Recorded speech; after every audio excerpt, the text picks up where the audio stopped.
Bonjour Vincent, donc Vincent Curucci. Vincent Curucci, photographe de sport, alors multisport, sport extrême, action, c'est quoi un peu ton territoire plus précisément?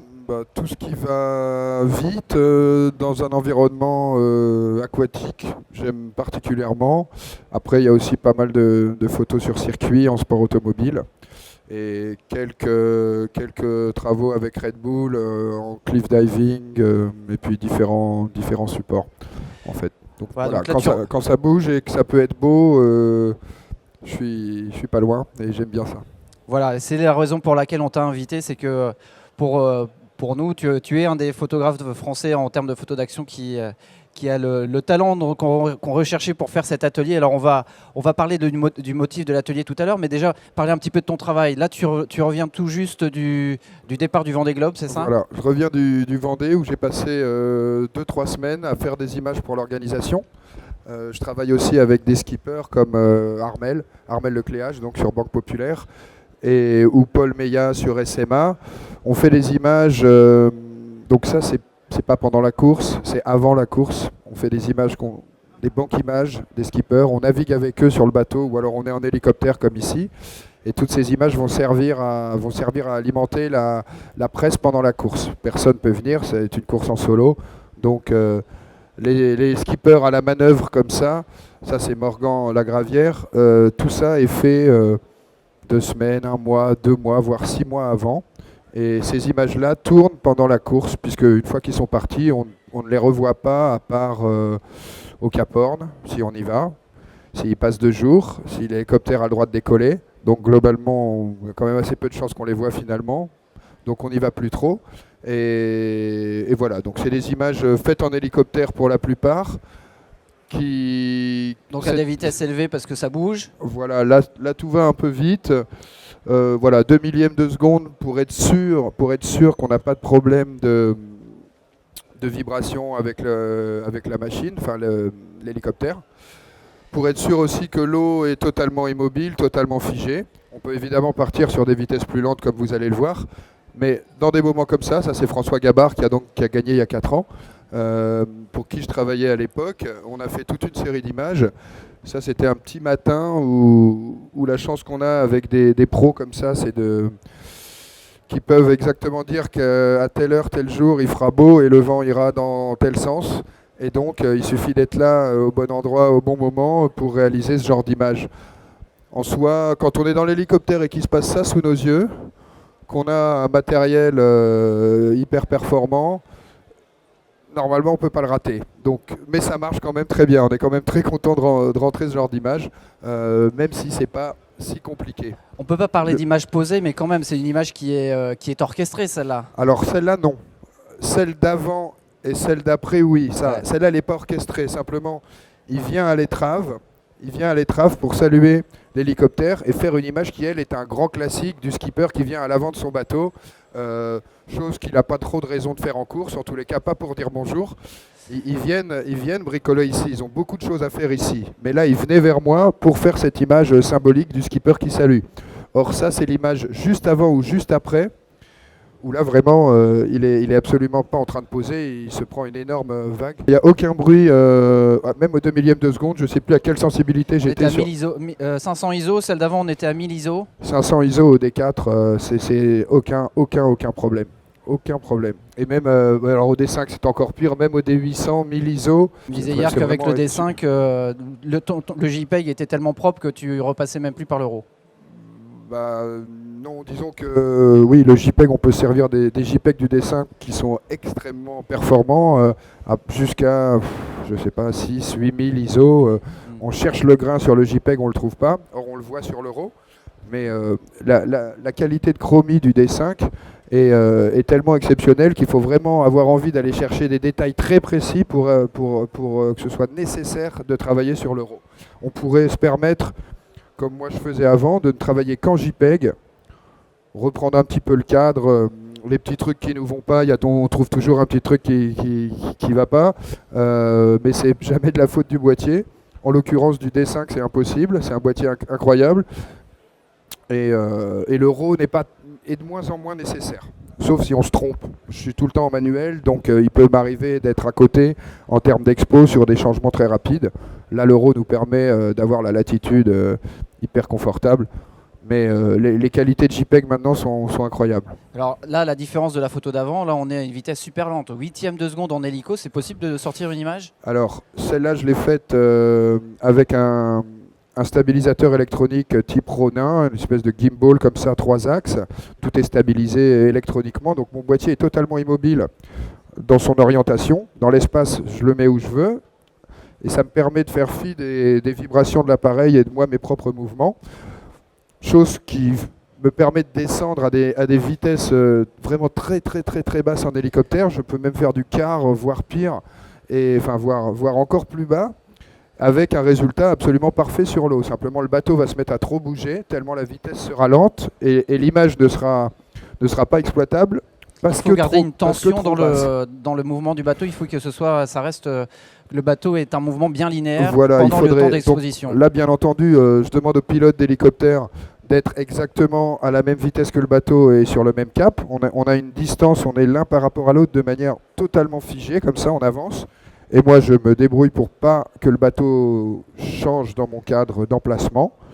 Et puis finalement il suffit de faire assez peu d'images pour arriver à rentrer celle-là. Mais le 8e, c'est finalement un peu la limite basse pour une mer qui n'est pas très formée, mais où un trimaran comme ça va bouger pas mal. Ce serait une mer d'huile avec de l'air, le bateau serait très stable dans son assiette et on pourrait se permettre de descendre encore un petit peu plus bas. Alors donc pour ça, j'ai un filtre. C'est évidemment de rendre la notion de vitesse avec ce filet. Oui, bien qui entendu. Donne, Là, le bateau ne va pas forcément très vite. Quand les bateaux vont très vite, c'est plus facile de faire ça en étant au 15e, au 20e.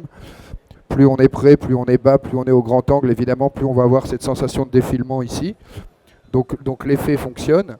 Mais quand un bateau ne va pas vite ou une voiture ne va pas vite, enfin en tous les cas pas assez, on peut en rajouter en faisant des vitesses lentes pour donner cet effet de vitesse. Mais maintenant, j'ai plus besoin de me servir de ce stabilisateur, puisqu'avec le nouveau 2470 et son stab intégré, on peut atteindre ce genre de vitesse, c'est tout à fait possible.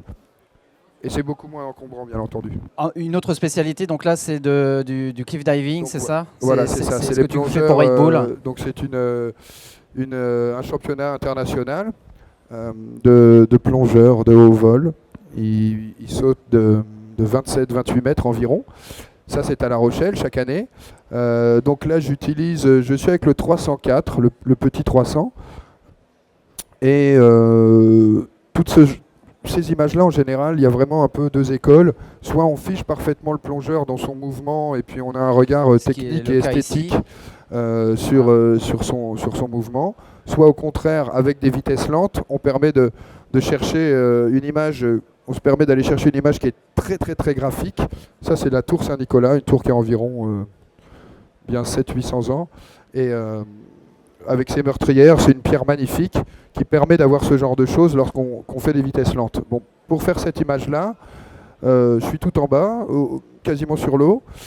Et on voit l'emplacement sur cette photo de là où voilà, tu en l'as fait, prise. J'ai fait cette image d'ici.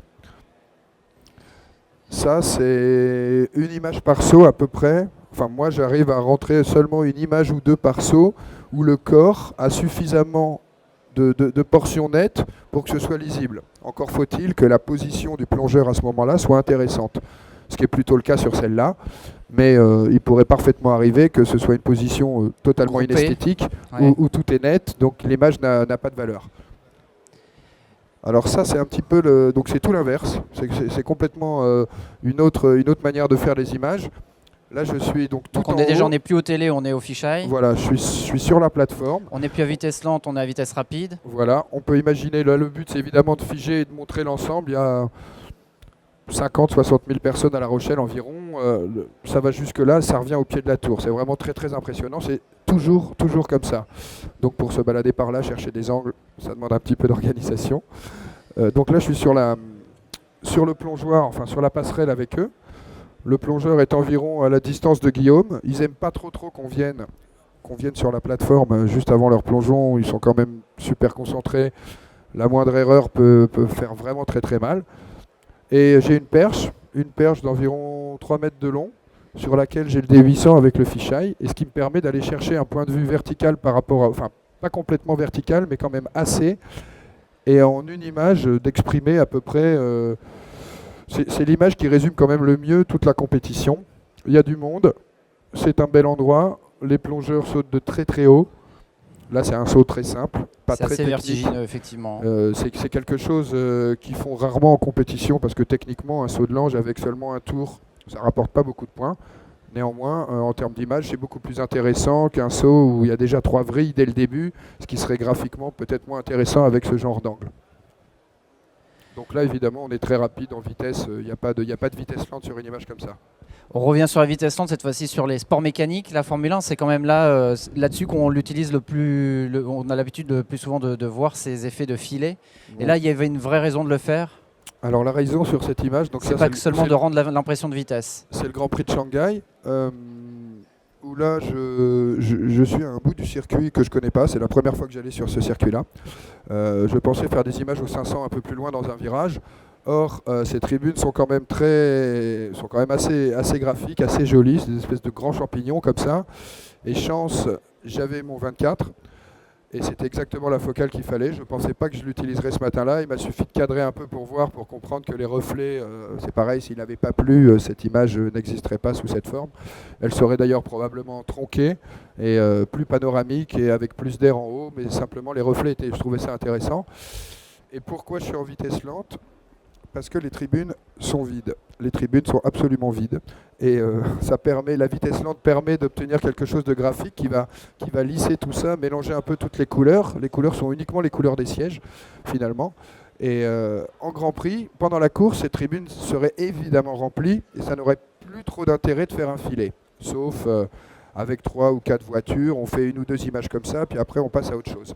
Là, c'était pendant les essais, les voitures passaient seules, donc autant jouer totalement sur l'aspect graphique et faire disparaître le fait que les tribunes sont vides. Une tribune vide, c'est un petit peu ce qu'il y a de plus triste en photo de sport. On peut difficilement faire plus moche que des gradins sans aucun spectateur.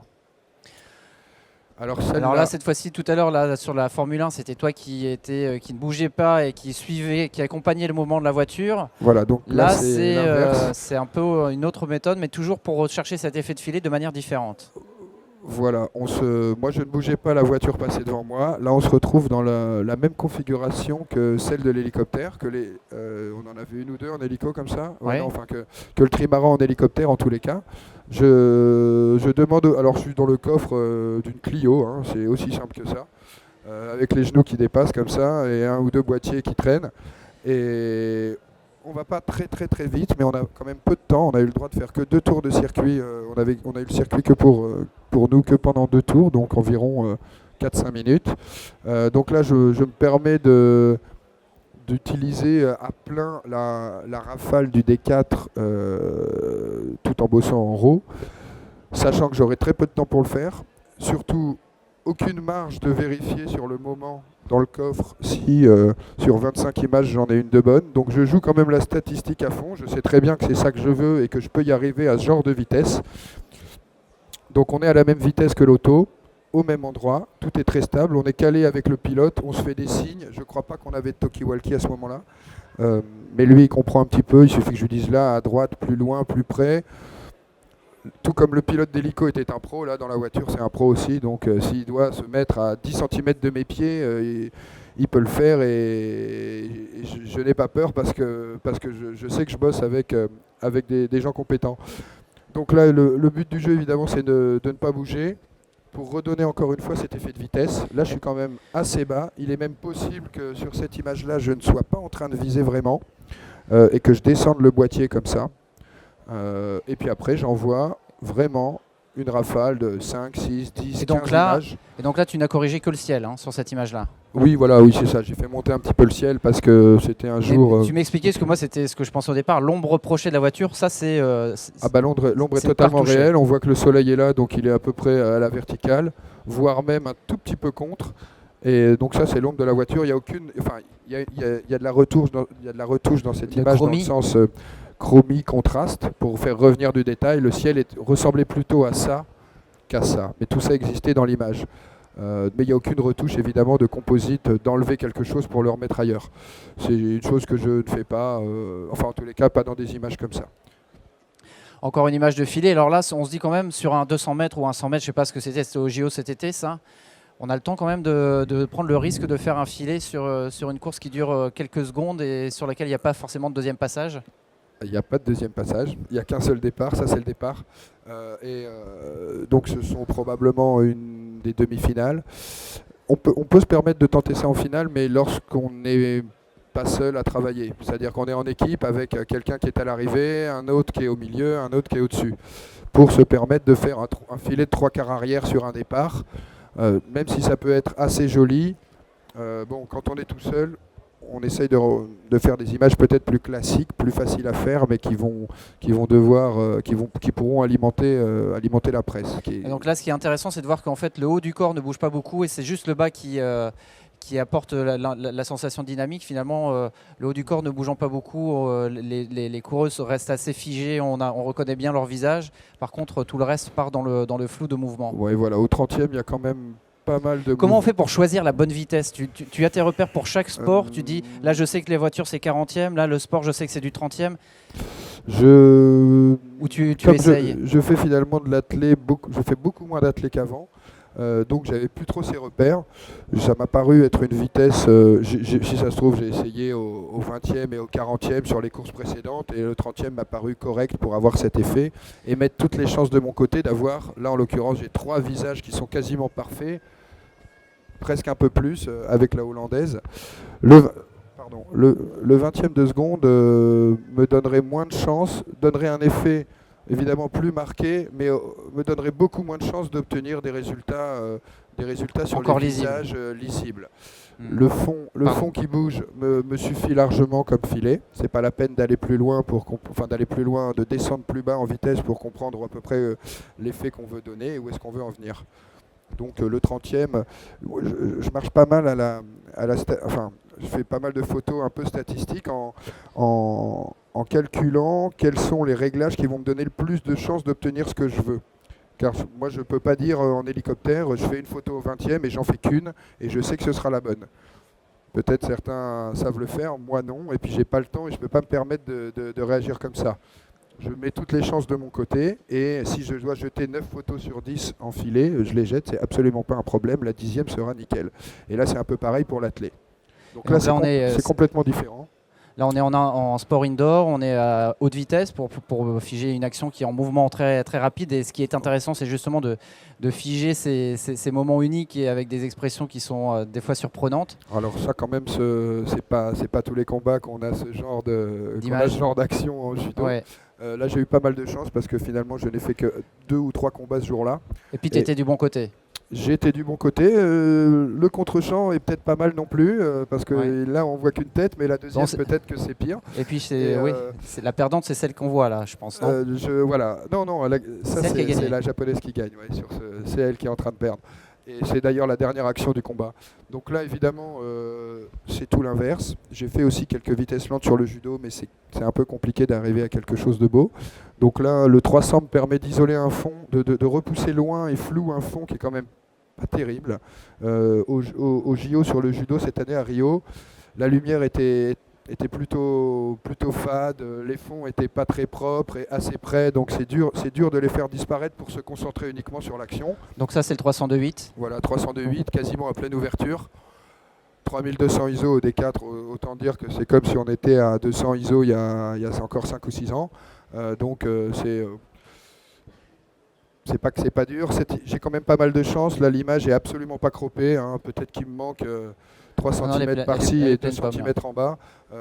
C'est pas tous les jours que sous nos yeux en judo on a quelque chose qui rentre comme ça de manière assez graphique, puis un peu drôle aussi parce qu'elles sont totalement à l'envers. Alors le graphisme on le trouve par exemple de manière plus forte sur l'escrime, mais ça on choisit pas. Alors l'escrime est toujours le sport le mieux éclairé de tous les Jeux Olympiques, qui quelle que soit la compétition, le niveau de compétition, on se retrouve dans un environnement très noir avec une lumière parfaitement verticale le long de tout le tapis, je ne sais plus comment ça s'appelle. Et donc évidemment des athlètes en blanc qui se détachent parfaitement bien sur le fond. Ça, c'est quoi? C'est des petites lumières qui traînent, un écran qui sont quasiment invisibles, et on peut se concentrer. Il y a des petits anneaux qui traînent quand même. Toujours important d'avoir ça dans l'image pour des Jeux Olympiques. Là, il n'y a plus qu'à à saisir le bon moment, et je dirais encore qu'avec le D5, on peut se permettre de faire des rafales vraiment, parce que ça c'est pareil, moi je ne sais pas faire une image, ne faire qu'une seule image pour avoir exactement ce mouvement-là, ces positions-là. C'est possible bien entendu, mais faire une rafale à 5, 6 ou 10 images secondes, juste avant et juste après, permet vraiment de garantir ce genre de résultat. Donc ça a du sens d'avoir des rafales qui vont Ah vite, oui, bien sûr. pour vraiment avoir le choix. Ça marche très bien, surtout avec un boîtier qui est quasiment imbattable en termes de mise au point. J'ai jamais vu un autofocus qui fonctionnait à ce point-là merveilleusement, que ce soit du 50 à pleine ouverture, avec un sujet qui bouge en permanence, au 500 mm, pareil à pleine ouverture, où j'ai plus qu'à me concentrer sur le cadre, et tout en sachant parfaitement qu'à la fin, en termes de sensibilité, d'expo, même je suis en manuel, mais même, et de points surtout, l'image sera bonne. J'ai même pas vraiment souvenir d'images ratées sur les Jeux Olympiques, parce que le boîtier s'est trompé dans la mise au point, que ce soit 100 mètres, 200 mètres, 800 mètres, soit à la perche, tout ce qu'on veut, au 500. Je ne me concentre que sur mon cadre. Je fais le point avec le pouce, je vous montrerai ça tout à l'heure, et le boîtier suit. C'est presque indécent que ça devienne aussi facile. Vraiment. Tant mieux pour tout le monde, hein. Si ça permet de se concentrer sur le cadre, parce que finalement c'est ça qui importe aussi dans l'image, c'est de sortir une image avec un joli cadre et une belle composition et une belle action. Alors là, c'est une photo qu'on a faite au printemps dernier. On était à Narbonne. Narbonne, c'est là que se passe le festival Sportfolio. Nikon est partenaire de ce festival, qui est le seul festival au monde consacré uniquement à la photo sportive. Et dans le cadre de ce festival, alors vous vous retrouvez là, t'es là Vincent, tu t'es pas changé depuis? Non, t'as raison. On a fait un atelier qui était consacré à la photo d'action. Donc c'était dans un parc, un skatepark, avec un champion de BMX et puis une équipe d'amateurs qui étaient venus nous rejoindre pour justement apprendre auprès de Vincent à capter l'action, mais avec une particularité, c'est que là, on le voit peut-être pas très fort, et c'est peut-être aussi là toute la subtilité de cet art-là, c'est de rééclairer dans l'action de sport. Donc là, il y avait un flash en fait qui était au fond de la cuvette et qui rééclairait le gars sur son vélo qui était légèrement en contre-jour. Donc on a fait comme ça plusieurs images. Là, le contre-jour est un petit peu plus violent et on comprend un peu mieux l'intérêt d'utiliser un flash pour venir déboucher. Le flash est probablement par ici, à cet endroit-là, voire un petit peu plus bas. Voilà, et donc moi c'était un petit peu dans cette idée-là que je voulais que tu nous donnes quelques conseils. C'était pour réaliser ce genre d'image. Voilà, encore une dernière image de BMX avec là c'était un éclairage qui venait par en dessous pour éclairer le visage voilà, là, le contre-jour était très très fort. De cycliste. Le soleil est très vertical, un petit peu derrière. Ah, tout est noir, le fond est même un petit peu sous-ex. On peut se permettre de le sous-exposer et d'avoir de la matière qui apparaît, sinon tout serait blanc. Mais alors c'est quoi l'intérêt d'utiliser un flash pour la photo d'action? Soit on l'utilise de manière classique pour amener de la lumière là où il n'y en a plus, enfin là où il n'y en a pas assez, comme c'est le cas ici, soit on l'utilise pour vraiment figer une partie du mouvement. On peut se permettre d'utiliser des vitesses lentes et d'amener l'éclair de flash pour figer un moment et nous montrer parfaitement ce qui se passe dans ce moment-là. Ouais, c'est-à-dire qu'on fait un moment de lent, enfin une pause lente pour avoir l'effet du mouvement, et au milieu de ce mouvement, l'éclair de flash va venir figer une phase du mouvement. Au milieu, au début, à la fin. Sachant que l'éclair d'un flash, ça dure évidemment une fraction de seconde très courte. Les petits flashs comme ça ont des vitesses d'éclair tellement rapides qu'elles peuvent figer à peu près n'importe quoi. Et avec l'intérêt que dans le système flash Nikon, on peut synchroniser le flash sans fil, c'est ce qu'on va faire là tout de suite, voilà. Et à toutes les vitesses, jusqu'au 8 millième de seconde. Donc on va pouvoir bosser de la demi-seconde, si évidemment l'environnement nous le permet, jusqu'au 8 millième, si le sujet n'est pas non plus très loin. Voilà, et donc tout l'intérêt de ce système flash Nikon avec les flash SB5000 qui sont hyper légers, hyper compacts, c'est de pouvoir transporter avec vous votre studio de prise de vue flash et d'aller faire de la photo d'action sur le terrain en mode super léger. Donc là, qu'est-ce qu'on a fait aujourd'hui? On a composé un petit kit de travail avec un boîtier D5. Vous allez me dire, ouais, c'est facile avec un D5, il nous l'a confirmé Vincent, mais quand même, là, le sujet, il est plus technique, il est plus sur l'éclairage et on va voir comment on s'en sort. On a pris, alors c'est pas un 14-24 finalement, c'est un 24-70. On pourra peut-être Un changer. flash SB5000. Et ce petit accessoire que vous voyez monter à l'avant du boîtier, en fait, c'est une des nouveautés du système flash qui arrive avec ce flash SB5000, c'est que maintenant on transmet l'instruction de déclenchement en radio, par radio. Avant, on pouvait tout à fait faire la même chose que ce qu'on va faire là, avec une transmission d'informations en infrarouge. C'est-à-dire que c'est le flash intégré de votre boîtier, de votre D750, de votre D610, de votre D7200, D810, ouais, je crois que je les ai tous cités, tous ceux qui ont un petit flash intégré, qui permettent de piloter un flash à distance, parce que sur les flashs, et c'est encore le cas d'ailleurs sur le SB5000, on a une petite cellule infrarouge qui permet de recevoir les instructions de déclenchement à distance. Aujourd'hui, le fait d'ajouter la transmission radio, ça apporte quoi de plus ? Déjà, ça augmente un peu la portée, parce que c'est vrai que sur du flash infrarouge, on peut porter jusqu'à 15 mètres, pas forcément plus, surtout si on est en extérieur en plein jour. Après, l'éclair de déclenchement, l'éclair d'instruction de déclenchement n'est plus forcément perçu par la cellule. Donc là, on peut aller jusqu'à 100 mètres. Et puis, on peut avoir des flashs qui sont cachés. C'est-à-dire que si je veux déclencher mon flash en infrarouge, il faut que la cellule infrarouge soit dans le champ d'émission de l'éclair de flash du boîtier. Avec la radio, je peux aller mettre mon flash derrière la cloison et le faire partir sans aucun problème quand je suis en mode radio. Comment ça marche ? Je vais juste prendre le boîtier quelques instants pour vous faire une démonstration rapide. Alors, sur le menu du boîtier, voilà, je vais juste aller chercher dans mon menu prise de vue une option qui s'appelle contrôle du flash. Je suis bien en mode option flash sans fil. Je vais contrôler mes flashs en mode groupé, des flashs multiples. Et puis, je vais simplement voir que j'ai la possibilité, j'ai plusieurs groupes. Vous voyez que j'ai 2 flashs. Donc mes flashs, je les ai programmés l'un sur le groupe A en TTL. Donc là, il y a même une correction d'exposition qui a été apportée sur celui-ci. Par défaut, je vais la... Après, tu me dis, Vincent, c'est toi qui souhaites... On remet tout en TTL. On remet tout en TTL. Alors groupe A en TTL, groupe B en TTL. On essaiera d'autres choses au fur et à mesure. Et puis on essaiera d'autres choses au fur et à mesure. Mais vous voyez qu'à distance, je peux directement reprogrammer mes flashs. C'est-à-dire que je peux les utiliser en mode manuel, programmer une fraction de puissance, ou bien les utiliser, ou bien le couper. Si je veux momentanément me passer de celui-là, il suffit que je le coupe. Ou bien l'utiliser en TTL éventuellement en apportant une correction d'exposition. Ou bien encore l'utiliser en automatique, où là c'est la cellule du flash qui va faire le dosage de la lumière. Donc j'ai vraiment une très très grande liberté et surtout un très bon confort d'utilisation puisque j'ai plus besoin d'aller sur mes flashs pour les reprogrammer, je pilote tout depuis mon appareil.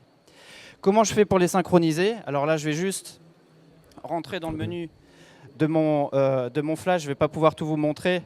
Donc on va juste aller chercher le menu d'appairage sur mon flash et je n'ai plus ensuite qu'à exécuter l'appairage sur le flash, appuyer sur le bouton de mon transmetteur, exécute, voilà, il fait bip bip, il est au vert, ça y est, mon flash est synchronisé. Et donc vas-y, faire un déclenchement, on voit que les 2 flashs partent. Ouais. Chacun, on va pouvoir les régler différemment. Il ne nous reste plus pour pouvoir commencer cet atelier que tu nous dises un peu les réglages que tu vas utiliser et puis qu'on se trouve un sujet. Et il se trouve qu'on a la chance aujourd'hui d'avoir un danseur de capoeira avec nous. Salut Léo, merci de venir nous rejoindre. On va se mettre un petit peu dans l'allée, on va descendre ici, on n'a pas assez de place. Qu'est-ce que tu vas essayer de faire comme première image pour nous montrer un petit peu cette... On va laisser le boîtier se débrouiller, je vais me mettre en manuel au niveau de l'expo générale. On a vu qu'on a mis les 2 flashs en TTL, donc tu fais confiance aux automatismes pour le dosage du flash. Tu vas juste choisir ta vitesse et ton diaph. Voilà, moi je procède un peu toujours comme ça quand je fais des images au flash. Je fais mes réglages sur l'ambiance générale, flash coupé. Une fois que j'ai à peu près ce que je veux en termes de lumière ambiante, j'allume les flashs et là je regarde comment je procède par la suite. À quel point je joue le contraste fort sur le sujet, je change les écarts entre sujet et lumière ambiante. Et ça, pour ça, hier, on a fait quelques images avec un des 2 flashs en manuel, l'autre en TTL. Aujourd'hui, on peut très bien commencer parfaitement tout en TTL. Et en fonction de ce qui se passera, faire les petites corrections. Mais ça, on verra ça ensemble sur l'écran à chaque image. Voilà, donc là, on a mis en plus un système de transmission. Vous avez vu qu'il y a une antenne Wi-Fi. Donc, on fait une image et puis on voit si elle monte, pour voir si la transmission fonctionne. Voilà, okay. Donc on a bien la transmission qui fonctionne. On va mettre un petit peu de musique peut-être pour t'accompagner, pour rythmer un petit peu cette présentation. Vincent, est-ce que tu es prêt? Est-ce qu'on peut mettre en place les flashs à l'endroit où tu le souhaites? Et puis tu vas nous expliquer comment tu choisis justement l'emplacement de ces flashs pour photographier Léo. Une lumière très très simple. Je vais mettre un flash de chaque côté pour être sûr que quelle que soit la position de Léo, je peux l'avoir son visage, je peux avoir son corps éclairé sans avoir d'ombre particulière. Au niveau de zoom de la tête flash, parce que la tête flash, on peut régler le zoom sur la tête de flash de manière à focaliser le faisceau lumineux de manière plus ou moins large. On se met sur quelle position, Vincent? On va se mettre sur 35 mm. Comme Alors, ça me permettra d'avoir un angle de champ assez large des deux côtés pour être sûr qu'il recevra la même lumière et qu'il ne sortira jamais du cône. Ok, tu les mets à une distance assez large là, tu crois pas que oui, c'est comme ça il va pouvoir évoluer un petit peu où il veut. Moi je vais me mettre de ce côté-là. Et puis en fonction de... La hauteur est bonne? Là on est en TTL sur les deux flashs. Donc le boîtier va se débrouiller. Peut-être celle du dessous. Ouais. 35. Donc c'est une barrière de lumière que tu es en train d'installer en quelque sorte. Voilà, complètement différent d'hier où on avait une lumière verticale par ici et un contre en manuel parfaitement face à moi. Alors c'est parti.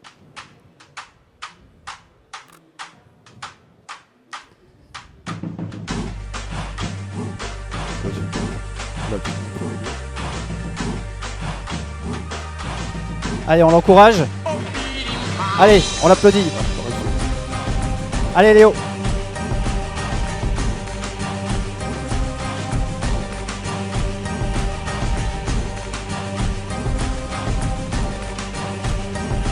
Donc vous allez voir les images qui vont monter au fur et à mesure sur l'écran ici, au fur et à mesure qu'elles sont faites.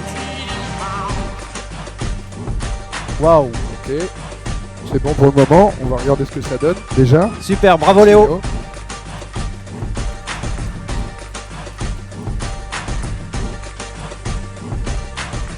Waouh, c'est effectivement assez spectaculaire. Donc finalement je suis très bas en vitesse, 250e, et c'est parfaitement, le mouvement est parfaitement figé, alors que là il est vraiment en rotation. Il n'y a même pas, il y a quasiment rien. Je suis même étonné que ça fige à ce point-là. T'étais à quelle vitesse là? 250e de seconde. Et à quelle ouverture? 3.5 à 800 ISO. Donc ça, il n'y aurait pas de flash, l'expo serait telle qu'elle est là, sur vous, c'est-à-dire jaune, sans rien, sur ce beau sac. Et évidemment le flash, donc on voit un peu que le cône vient un petit peu lécher le public comme ça. Vous en prenez un tout petit peu, mais reste concentré sur les hauts. Alors moi je trouve que c'est un tout petit peu fort sur lui. Et puis peut-être que le fond est peut-être un peu trop présent et quand même. peut-être encore un petit peu clair, on va l'éteindre en changeant les... Alors comment on fait pour faire en sorte que le premier plan reste bien exposé et que le fond soit plus sombre? Alors moi c'est tout l'intérêt du TTL et du manuel sur l'expo générale. Je vais, comme je vous l'expliquais tout à l'heure, je vais changer mes réglages pour l'ambiance générale. Là je suis au 250e à 3.5. Je vais pouvoir me permettre soit de monter la vitesse, soit de fermer le diaph. Donc le 250e fonctionne parfaitement. Enfin suffit, on pourra essayer de monter tout à l'heure, même au millième. Soit je vais fermer mon diaph, soit je vais descendre ma sensibilité. Je vais descendre ma sensibilité. Et je passe de 800 à 320, c'est-à-dire un diaph un tiers. Donc ça va probablement me permettre, à coup sûr, d'avoir moins de lumière ambiante ici, de garder ces espèces de lignes, des néons qui sont quand même assez graphiques, dont on va profiter. Et garder les flashs en TTL me permettra d'avoir théoriquement exactement la même expo sur le sujet. Le boîtier va se caler avec les nouveaux réglages, peu importe la lumière ambiante, et va se débrouiller pour exposer Léo de la même manière. Alors moi ce que je souhaite c'est quand même que Léo soit un tout petit peu moins clair. Donc, alors c'est là, on peut remettre la GMI ou pas? Je vais demander à chaque flash, je vais demander au boîtier qu'il impose à chaque flash de partir un tout petit peu moins fort. Donc sur la mesure TTL, tu vas appliquer une correction d'exposition à bon. travers le menu que je vous montrais tout à Alors, l'heure, le vous avez menu pas vu. qu'on pilote depuis l'appareil. Fais voir les autres. Elles sont exposées Ouais, quand même c'est de ça. manière assez semblable. Ouais, c'est c'est quand même aussi, pas mal. c'est là aussi qu'on voit la performance du système Donc là, flash et qu'il c'est est typiquement hyper constant. le résultat de 2 flashs posés vraiment de manière très simple. On a quand même des matières assez sympas ici. Rien n'est bouché. C'est un petit peu clair à mon goût, particulièrement sur le t-shirt, mais bon, le t-shirt est blanc. Donc je vais enlever seulement un tiers. Je vais enlever seulement un tiers à chaque flash. Et normalement, en baissant l'expo générale et en baissant aussi un tout petit peu le flash, il continuera à se détacher toujours aussi bien. Enfin, disons que l'expo sera un peu mieux pour lui. On n'aura pas ce sentiment d'être un petit peu surexposé ici. Et il va sortir de manière tout aussi forte sur le fond. Et je vais peut-être orienter, je vois d'ailleurs qu'ils ne sont pas parfaitement placés. Je vais orienter le flash un petit peu vers moi, un petit peu moins vers vous. De manière pareille à ce que vous soyez là, qu'on vous sente toujours bien entendu, mais que vous soyez un tout petit peu moins présent dans l'image. Un diaph, un tiers en expo générale de moins sur l'ambiance. Léo, tu changes rien. C'est parfait, Léo est en forme. La rendre moins présente dans l'image, finalement faire une contre-plongée un petit peu plus marquée. On laisse à 35 mm. Ouais. Alors c'est parti. Sur la mise au point, tu utilises quel mode autofocus? Alors, pas mal.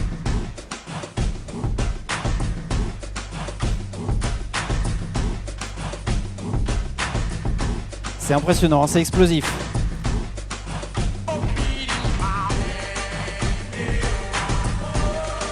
Allez, on l'encourage. Ok, Allez Léo. merci Léo. On va Super. regarder ce que ça donne. Donc, ça se passe à peu près comme prévu. Merci Léo. Super. Alors effectivement, par rapport à tout à l'heure, on voit que l'éclairage ambiant est beaucoup moins présent. Un petit peu moins présent. Alors finalement, le public en prend encore pas mal de flash. Alors peut-être que vous n'êtes pas placé comme tout à l'heure. Peut-être focaliser un peu plus la Mais, lumière. mais ça va. On a moins de lumière ambiante. Les néons restent tels que je les souhaitais, assez présents. Je change un peu d'image, qu'on voit les autres. Donc ça c'est... bon là il est un peu trop près de moi, je suis complètement flou. Ça, c'est marrant. On revient à celle d'avant. Ça c'était, je pense, sur l'exposition Sur le coup d'avant, précédente. ouais. Donc là, ça c'est la toute, voilà, c'est la première que j'ai fait tout à l'heure, juste pour vérifier. Donc Ok. je pense qu'un tiers en moins sur chaque flash, c'est peut-être pas assez. On va peut-être aller sur 2 tiers. En autofocus, je suis en suivi 3D. C'est-à-dire qu'une fois, donc il vient vers moi, il repart un peu. La distance n'est pas très grande, il y a un delta de quoi, 1m50 maximum, enfin, ce qui me permet quand même de le rater une fois. Je suis en suivi 3D, c'est-à-dire que avec la mise au point au pouce, c'est l'arme absolue avec ces boîtiers-là. L'intérêt de faire le point, de dissocier le circuit de commande entre la prise de photo et la mise au point vous permet de cumuler l'intérêt des deux modes. Le suivi continu ou le suivi... Voilà, c'est-à-dire qu'on reste en permanence en suivi continu. Et dès qu'on appuie sur la touche AF ON à l'arrière du boîtier, ça active la mise au point. Le déclencheur ne sert plus que à déclencher. C'est-à-dire qu'il y a C'est très intéressant de pouvoir séparer ces deux commandes-là. Voilà, on désynchronise la mise au point et le déclenchement. Quand le sujet vient vers vous ou repart ou se balade à droite à gauche et que vous devez le suivre, vous actionnez la mise au point. C'est pas comme un suivi continu qui serait ici à l'index et que vous bloqueriez de temps en temps. Moi je préfère être actif sur la mise au point et la lâcher de temps en temps, plutôt que la mise au point soit absolument obligatoirement permanente, parce que de toute façon pour prendre l'image vous allez devoir appuyer sur ce bouton là avec l'index et la bloquer de temps en temps. Je préfère l'activer quand j'en ai envie et la lâcher surtout quand c'est nécessaire. Donc ça, c'est si le sujet se met à arrêter de bouger par rapport à moi dans sa distance, je peux me permettre de lâcher et de décadrer exactement comme je le veux. Donc c'est l'avantage d'un mode qui serait... ça fait une mémorisation du point en fait. Mémorisation du point, Voilà. dont moi je ne me servais pas non plus. Je préfère lâcher et décadrer. Parce que dès qu'on lâche le bouton, on est en mémorisation du point. Donc ça, c'est une option que vous allez trouver dans le menu personnalisation, dans le petit menu crayon dans vos boîtiers. dans l'onglet autofocus, vous avez une option qui vous permet d'activer ou de désactiver ce bouton AF on et de ne l'affecter que à la mise au point autofocus, voilà, et surtout du coup d'arrêter de faire la mise au point avec le déclencheur. Alors c'est pareil, bien que les boîtiers soient extrêmement performants, ce que je désactive systématiquement, c'est la possibilité au boîtier d'accepter de faire la photo ou pas en fonction de si il considère que c'est net dans les menus autofocus. Moi je prends la photo quand j'en ai envie, si elle est floue, tant pis pour moi, ce sera de ma faute, plus trop de celle du boîtier maintenant. Il faut que vous puissiez prendre l'image quand vous et vous seul le décidez. Ensuite, vous couplez ça à ce qui existe sur les derniers boîtiers, ce qui existait déjà sur le D4, à savoir la mise au point en suivi 3D, où vous fixez le collimateur sur un sujet, que le boîtier va analyser dans son contraste, sa forme, ses couleurs, et qui va suivre partout dans le cadre en fonction de là où vous bougez, ou bien le sujet bouge. Vous couplez ça au pouce et au déclenchement ici, et c'est la liberté comme vous ne pourrez jamais l'expérimenter d'une autre manière. C'est vraiment, on fait exactement ce qu'on veut. On met le sujet où on veut, on le suit quand on veut, on le lâche quand on veut, on le reprend quand on veut. Il part se cacher, il se tourne, le boîtier ne le trouve plus, il se remet face, le boîtier réaccroche. C'est phénoménal, ça marchait déjà il y a 5 ans avec le D4 parfaitement. 99% de mes photos sont faites en suivi 3D. Et avec le D5, c'est... Alors le D5, du fait du nouveau capteur autofocus, effectivement, on va encore plus loin en termes de pertinence. Je voudrais qu'on fasse une autre proposition, Vincent. Je voudrais qu'on essaye ce que tu nous disais tout à l'heure par rapport à la vitesse lente, l'effet de peut-être figer un mouvement au milieu d'une vitesse lente.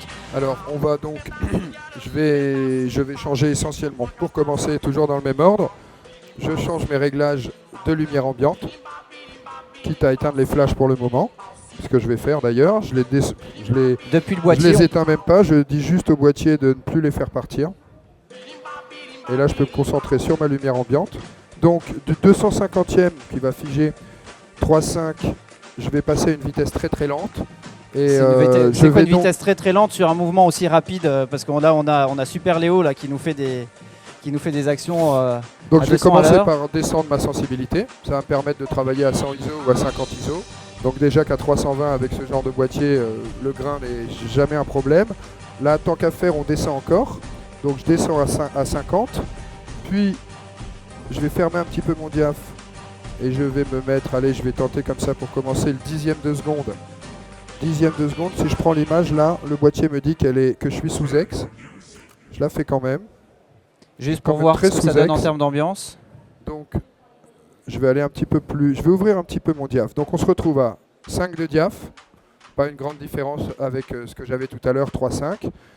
10 de vitesse, un dixième de seconde de vitesse d'obturation. Je vais même peut-être descendre encore un peu. 8e 4,5. Là si je bouge pas, l'image est à peu près normale. Évidemment si je bouge, on se retrouve avec un effet graphique. Des espèces de traits, de volutes qui vont un tout petit peu partout. Donc ça c'est le fond que tu veux avoir sur ton image en fait. Voilà, alors ça c'est si je choisis moi de bouger en suivant Léo, je peux parfaitement rester immobile et ça ne se voit pas. Le mouvement se verra que dans celui de Léo. Donc on va faire un petit peu un mix des deux. C'est sympa d'avoir ce genre de petits traits derrière un peu graphique. Idem sur le danseur et le flash va venir là-dessus figer le mouvement. Voilà, donc là une partie du mouvement, sa fin ou son début. Voilà, donc on va réactiver les flashs. On les change pas de position. Non. On va juste je vais mettre tenter deux choses. Encore un peu plus contre-jour en fait. Là je vais un tout petit peu les orienter un petit peu plus vers moi. Je reste en TTL encore une fois, mais par contre je vais appliquer moins 0,7 cette fois. Je vais encore enlever un tiers de diaph. Je trouvais que mon moins 0,3 tout à l'heure était probablement pas suffisant. Donc j'active le deuxième flash, TTL, et je lui dis moins 0,7. Donc je me retrouve avec les deux flashs à moins 0,7 diaph. Une expo générale qui ne change pas trop, à part en termes de vitesse, qui va me permettre d'avoir du... On va juste créer du mouvement dans l'image, on va pas changer tellement le niveau d'exposition. d'exposition. Encore un peu plus bas. L'idée c'est de donner de l'importance à ce qui est graphique dans l'image. Et donc là c'est la lumière, les éclairages fluorescents au plafond qui vont venir créer cette dynamique.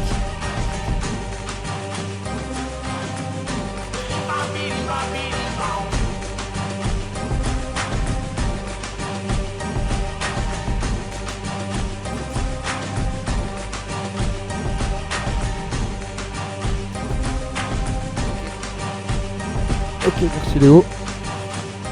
On va regarder ce que ça donne. On peut applaudir Léo.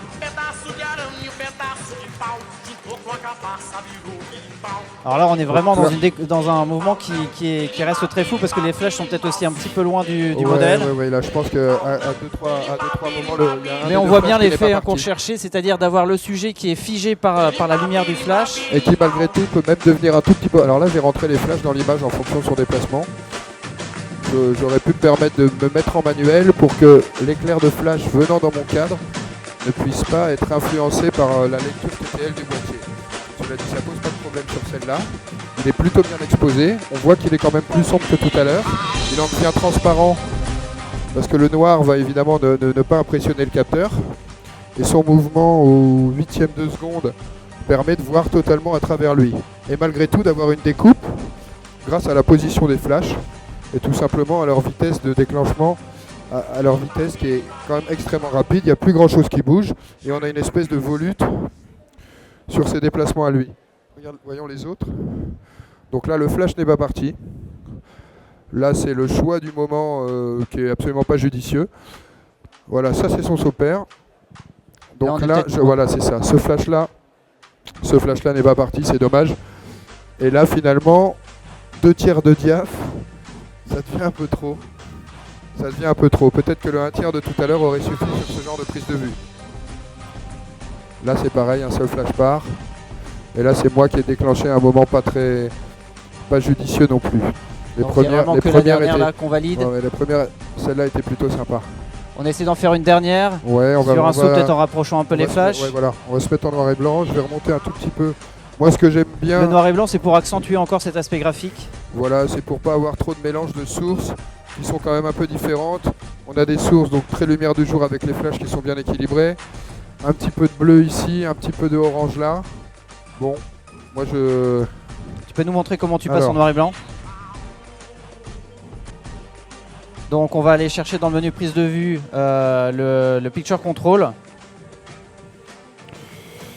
Régler le Picture Control, voilà. Et puis on a la possibilité de passer directement en monochrome. On peut changer les réglages de contraste, de luminosité, de netteté. Même appliquer des effets de filtre. Normal. Zut. La clarté, j'en mets pas. Le contraste, j'en mets pas. La luminosité non plus. Effet de filtre. Ça c'est bien quand on fait du paysage, effet de filtre, parce que si vous pouvez simuler l'effet d'un filtre orangé par exemple qui va vous dramatiser un petit peu un ciel nuageux. Là je vais mettre un filtre bleu pour voir. Et pourquoi? Parce que son pantalon est bleu. Ça va éteindre la couleur de son pantalon. Non, je vais pas mettre de filtre bleu. Pourquoi? Il n'y a pas de filtre bleu. Jaune. Couleur complémentaire pour éteindre, c'est ça que tu veux faire? Non, au contraire, j'aurais voulu l'éclaircir. Ouais. Alors on va aller sur un vert éventuellement, mais ouais, c'est ce qu'il y aura de plus proche. Et ça c'est pour faire un virage. Donc ça c'est autre chose si vous voulez créer directement des photos sépia ou des photos avec... on va faire un sépia, pourquoi pas. Allez, un sépia. Allez, c'est parti. Ouais. On en fait une dernière. Allez, on encourage Léo. On remet la musique.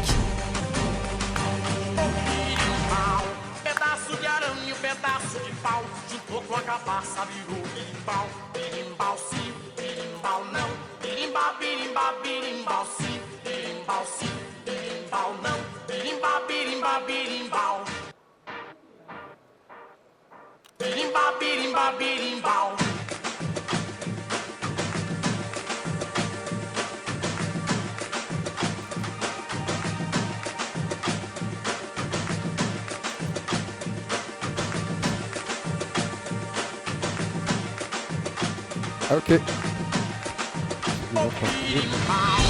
Allez, merci beaucoup Léo. On t'applaudit. Merci pour cette belle démonstration très spectaculaire. Juste une petite question là, c'est combien d'années d'entraînement pour arriver à ça? Beaucoup de motivation. Ah, c'est surtout la motivation, ça me rassure parce que je me disais s'il me faut 15 ans pour faire ça, c'est même pas la peine que je commence. Bravo encore à Léo. Et puis on regarde les images, voir si on valide aussi la prestation de Vincent. Les deux dernières où j'ai absolument pas visé, j'ai posé le boîtier au sol.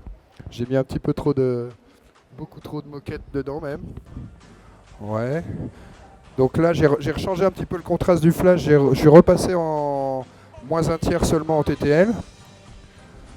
Donc la vitesse, là je mets les deux flashs dans l'image. Ah, ça c'est. Voilà, ça c'est plutôt pas mal. Néanmoins, le pantalon devient totalement transparent. Je pense qu'à ce moment de l'exposition, il est totalement dans l'ombre, non seulement du pied, mais en plus de cette jambe-là. Là, Ouais. l'effet est plutôt réussi. Alors on la valide. Voyons Allez. voir les autres. C'est ton dernier mot. Non, fais voir avant. Ouais, mais moi je valide celle où il est en l'air, à l'envers. Vous êtes Non, d'accord voilà, Vous êtes plutôt d'accord, le celle-là. public, ou pas? On lui valide celle-là? Allez. Allez, si vous applaudissez, on valide. Merci Vincent, bravo. Merci. Bravo merci à pour cette vous. démonstration. Merci à Merci Léo Léo. pour cette belle démonstration de danse capoeira.